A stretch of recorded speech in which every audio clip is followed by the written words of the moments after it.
ओम नमः शिवाय। कर ली चिंता, क्या पाया चिंता करके। ना खुद को संभाल पाए और ना हालातों को। चलिए अब इस बार विश्वास करके देखिए और हालात उन्हें संभालने दीजिए। 26वां अध्याय काल चक्र के निवारण का उपाय, भाग दूसरा। महादेव कहते हैं, हे देवी, यह शब्द ब्रह्म रूप है, परम सुख देने वाला, मुक्ति का कारण एवं अंश उपाधि रहित है। जब इस प्रकार से उसको ज्ञान हो जाता है तब उसे सुख की प्राप्ति होती है। काल के पाशों से जकड़े हुए, मौत के वश में हुए संसारिक जन इस शब्द ब्रह्म को क्या पहचानेंगे। इस शब्द तत्व को न जानने वाले पुरुष ही इस आवागमन के चक्र में फंसे रहते हैं। जिनको इस तत्व का ज्ञान हो जाता है उनकी मुक्ति होती है। 100 वर्ष की आयु का मनुष्य यदि शब्द ब्रह्म का अभ्यास करे तब वह आरोग्यता के साथ मृत्युंजय प्राप्त कर लेता है। हे भगवती, यह नाद अनाहत है जो उच्चारण नहीं किया जा सकता।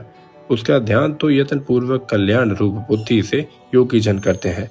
उस अनहद नाद से 9 शब्द उत्पन्न होते हैं जिन्हें योगी जन पहचान सकते हैं। वह ये हैं: घोष, कास्य, श्रृंग, घंटा, वीणा, वंशज, तुंदभी, शंख, मेघ गर्जित। इन 9 शब्दों को तो त्याग करे, तुंकार शब्द का ही अभ्यास करे। इस प्रकार के ध्यान करने वाला योगी कभी पुण्य पाप से लिपायमान नहीं होता। उसी से ही मृत्यु पर विजय पाने वाला शब्द उत्पन्न होता है। वह 9 प्रकार का है। प्रथम आत्मक शोधक घोषनाद है, इसी से सभी व्याधियां दूर हो जाती हैं। वंशी तथा आकर्षक उत्तम नाद है।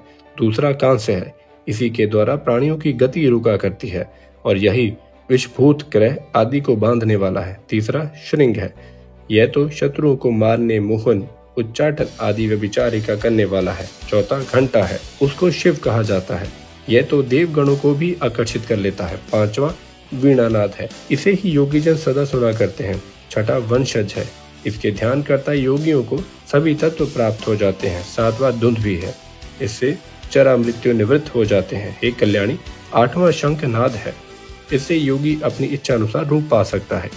9वां मेघ गर्जित है, इससे योगियों के पास कोई भी विपत्ति नहीं आ सकती। हे सुंदरी, जो नित्य नियम से एकाग्रचित होकर तुंकार का ध्यान करता है उस योगी के लिए कुछ भी असाध्य नहीं रहता। वह तो सर्वज्ञ समदर्शी काम रूप हो जाता है।